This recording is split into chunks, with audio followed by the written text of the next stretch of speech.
Welcome everybody, and thank you for joining us today. I'm Gabby Antonacci with the Illinois State Museum, and we're here at the Research and Collection Center to learn more about a vital piece of Illinois history.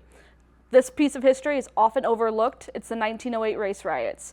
We're here with Erica Holst to learn more. Hi, Erica.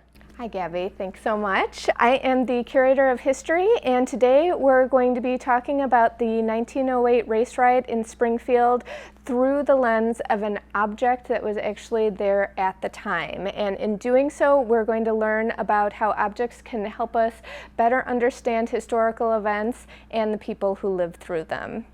So to give you a little bit of background about the Springfield race riot and about this chair belonged to a couple named Tom and Ella Richardson. They were a black couple who lived in Springfield at the time of the race riots, and they actually personally experienced violence at the hands of the Springfield mob. So the race riot took place on August 14th through 16th, 1908, and the catalyst for this event was the false accusation on the part of a white woman named Mabel Hallam that a black man named George Richardson had assaulted her.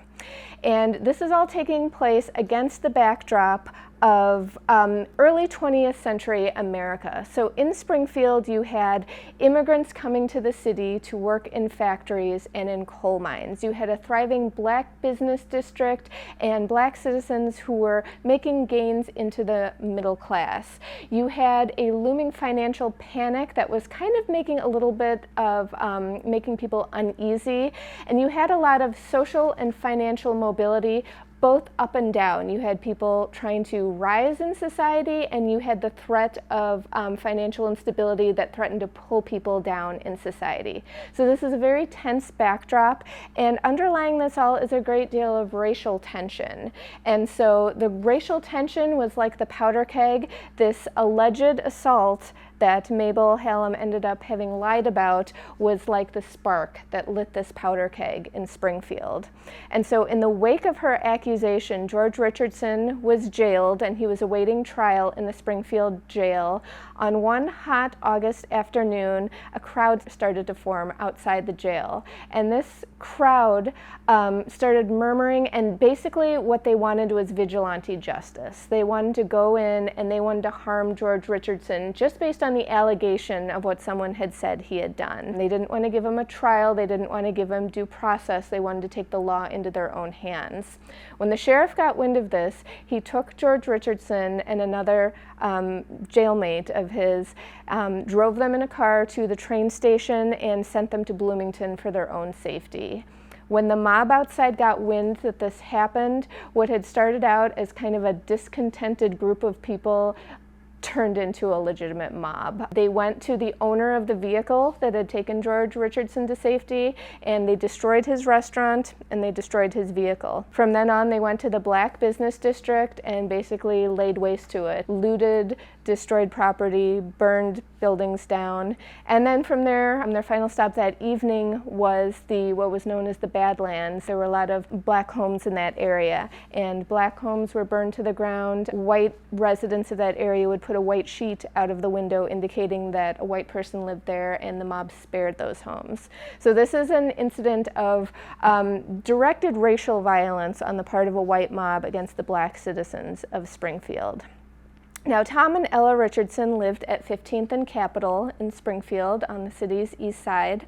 Tom was an employee of a grocery business. He was a salesman and he was a delivery driver, and Ella was a homemaker. She stayed home to care for their 4 children. And this was their rocking chair. It probably would have sat in their parlor. This was a nice piece of furniture for the time. It was upholstered, which signaled an extra level of cost and kind of value. It's got spring seat upholstery. It rocks nicely. This would have sat in the very heart of their home, which was the heart of their safe haven in the city. They were a middle-class couple. They worked hard. They paid their taxes. They had created this home for themselves just like any other person in Springfield, in Illinois, in America. They were achieving the American dream. The mob came to their doorstep on the night of August 15th, and they threatened to burn that home down over their heads for the simple reason that Tom Richardson was George Richardson's brother. Again, there was no sense of due process, there's no sense of right or wrong, it's just angry people trying to take the law into their own hands. That evening it was only a threat, but 2 days later, when Tom was driving his delivery wagon through the streets of Springfield, the mob came back and they threatened him in the street. And Tom felt so afraid for his safety that he actually left his wagon and team in the middle of the street, went home, grabbed his family, and they got on a train and headed for Mississippi, where his wife's family was from. And they stayed there until the threat of violence had passed. So when we look at this chair, we have to picture it in the Richardsons' parlor. We can see maybe Mrs. Richardson is sitting there doing the family sewing at the end of the evening, or maybe Mr. Richardson is sitting reading the paper or reading a book to his family. These are people safe at home, again, like any of us have a home, like any of us want to feel safe at home. And this mob violence brought on by an unjust accusation, brought on by the color of their skin, threatened and ultimately took away that safety temporarily. They were threatened with the loss of their home and everything in it, and they had to leave town and leave this chair, leave their home, leave that sense of safety behind, and they eventually returned to their home in the chair. We don't know about their sense of safety, if that's something that could ever have been recovered. So looking at this chair helps us to see the Richardsons and all the victims of the race riot as more than just names in a historical record. We see them with people with hopes, with dreams, with aspirations, and hopefully it makes us empathize a little bit more about just how horrific the events of the race riot were. Thank you so much for sharing that with us today, Erica.